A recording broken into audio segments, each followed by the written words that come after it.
English Rise Podcast. Easy listening and speaking practice. Have you ever walked away from a conversation feeling small, frustrated, or emotionally exhausted? Maybe someone talked over you, criticized you, or made you doubt yourself. Today, we're talking about something very real: how to deal with difficult people while protecting your peace and confidence. Stay with us because by the end of this episode, you'll have practical phrases, smart strategies, and a calmer mindset. Let's start with a powerful mindset shift.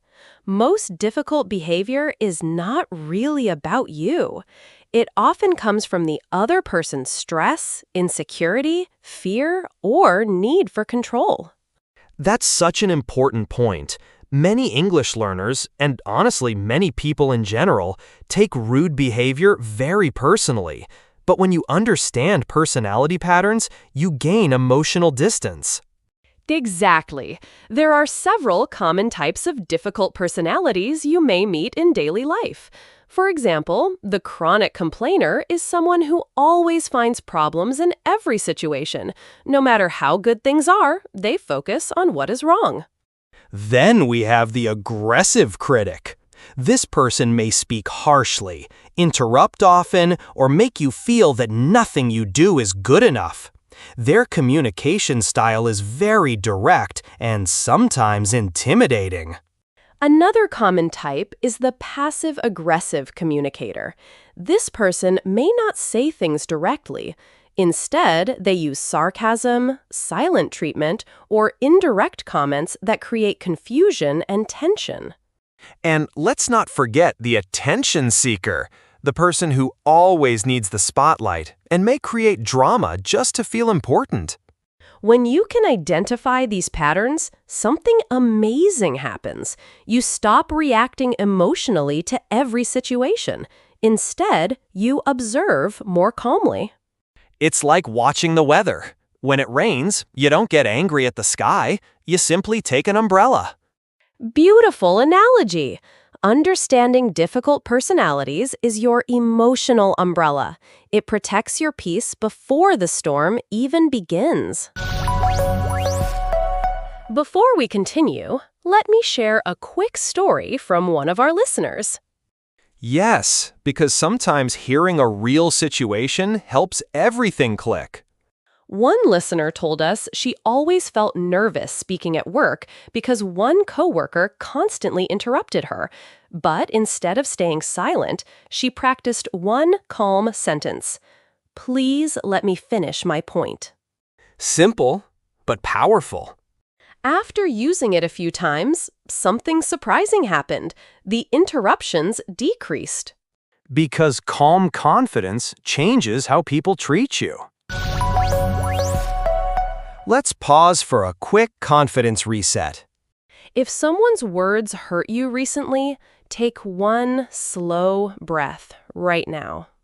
Remember this: someone's bad behavior is information about them, not a definition of you. You are still growing. You are still improving, and you are doing better than you think. Quick practice challenge for you. Think of one difficult person you sometimes deal with. I'd like us to keep this respectful. Say it once more, slowly and confidently. Now, let's move into conflict situations, because disagreement is part of life. The goal is not to avoid all conflict. The goal is to handle it wisely. Absolutely. Many people react in two extreme ways. Some people explode emotionally. Others stay completely silent and build resentment inside. But confident communicators use a third path: calm and clear response. The first technique is the pause power. When someone says something upsetting, your body reacts fast. Heart rate increases, emotions rise. Before you speak, take one slow breath. This small pause gives your brain time to choose a smart response instead of an emotional reaction. The second technique is neutral language. Instead of saying, "You are wrong," which sounds like an attack, try, "I see it a little differently. Let me share another perspective." Notice how these phrases reduce tension immediately. The conversation stays open instead of turning into a battle. The third technique is focus on the issue, not the person. For example, instead of saying, "You always mess this up," try, "Let's look at what went wrong here." This keeps the discussion professional and solution-focused. And here's one more advanced tip. Lower your voice slightly when others raise theirs. Calm energy often resets the emotional temperature in the room. Remember, in conflict, the calm person usually has the real power. Now, let's talk about something that hurts deeply: belittlement and disrespect. Yes, those moments when someone talks down to you, makes a sarcastic comment, or tries to make you look small in front of others. Your first instinct might be to fight back immediately, or maybe you freeze and say nothing, then regret it later. But there is a stronger middle path: calm boundary setting. When someone speaks disrespectfully, your goal is not to win the argument. Your goal is to protect your dignity. Here are some powerful, simple phrases you can use. "I'd prefer we keep this respectful." "Let's speak professionally." "I'm happy to discuss this calmly." Notice these phrases are firm, but not aggressive. Your tone should be steady, not emotional. Body language matters too. Sit or stand straight. Keep your face relaxed. Make gentle eye contact. And here is something very important for our listeners. You do not need to respond to every disrespectful comment. Sometimes the strongest move is calm non-reaction. Because confident people don't chase every small insult.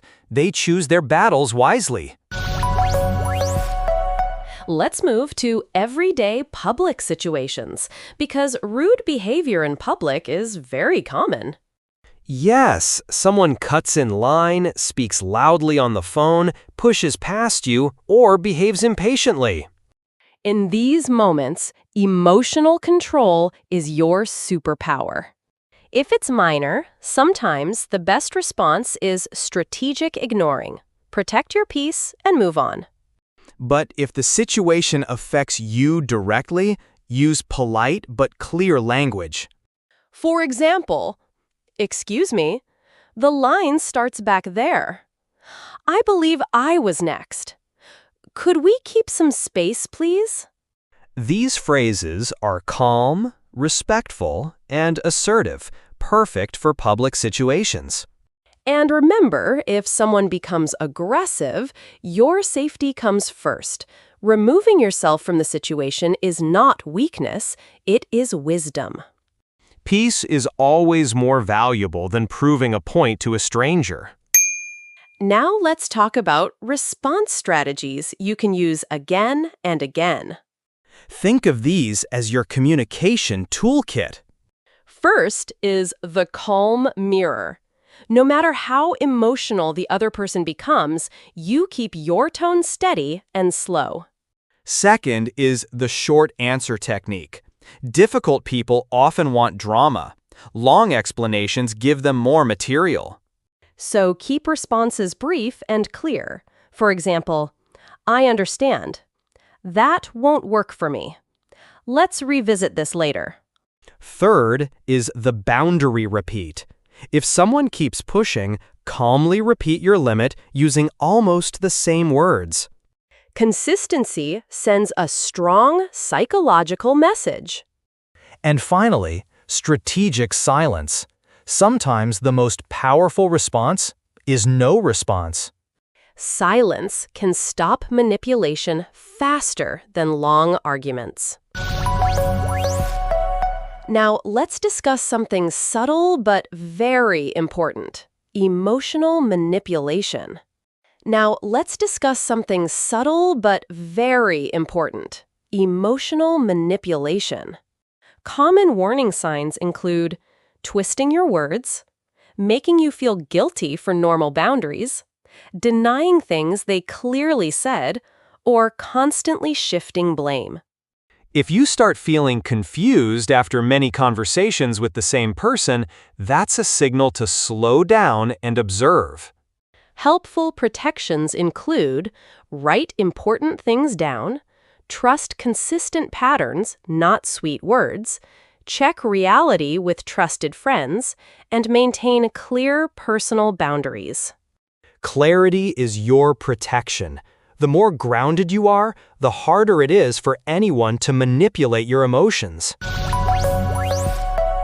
Finally, let's talk about dealing with very self-focused personalities. These are people who often need constant attention, avoid responsibility, and rarely admit mistakes. When communicating with them, expectations are key. Don't expect deep empathy or quick accountability. Instead, focus on 3 smart strategies. First, be clear and brief. Long, emotional explanations often don't work well. Second, state boundaries calmly and early. For example, I'm not available for calls after 9 p.m. I'm focusing on my own priorities right now. Third, protect your emotional energy. You don't need to win every discussion. Sometimes distance is the healthiest choice. And remember, setting boundaries is not rude. It is a form of self-respect. All right, everyone, it's time for our power phrase of the episode. This is the sentence we want you to remember long after this episode ends. Because sometimes one strong sentence can change how you react, how you speak, and how confident you feel. Ready? Today's power phrase is both calm and calm. Calm is a strategy, not a weakness. Let's break that down together. When many people stay calm, others may think they are being soft, quiet, or even passive. But in reality, calmness is often a sign of strong emotional control. Think about the most confident person in the room. Are they usually the loudest? Usually not. They are often the most steady, the most grounded, the most in control of their reactions. Because when you stay calm, 3 powerful things happen. Your thinking stays clear, your words stay controlled, and your energy stays protected. So the next time someone speaks rudely, interrupts you, or tries to provoke you, remember this phrase. Calm is a strategy, not a weakness. Now let's practice together. If you can, say it out loud with us. Calm is a strategy, not a weakness. Beautiful. And here is your small mindset shift for today. You don't have to match someone's chaos to be heard. You don't have to raise your voice to raise your power. Sometimes the calmest voice in the room carries the most authority. Keep this phrase with you this week. Use it at work. Use it at school. Use it in difficult conversations. Because every time you choose calm over reaction, you take back a little more of your peace and your power. Difficult people are part of life, but losing your peace is optional. The real power is learning to stay calm, clear, and confident no matter who stands in front of you. Before we finish, remember, you don't have to fight every battle to be strong.